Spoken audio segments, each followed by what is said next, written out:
Installing a wall-mounted smart toilet. Unpacking and unpacking. Please do not put the toilet on the ground directly during this process. Please put the toilet on the bottom foam.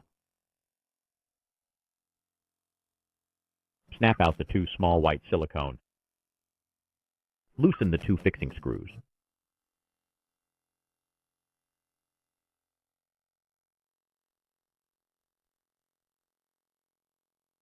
Disassemble the three connecting wires.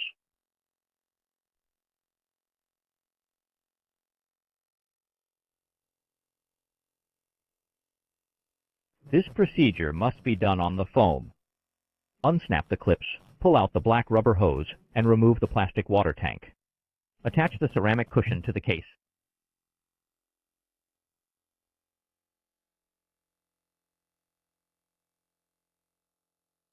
Depending on the situation,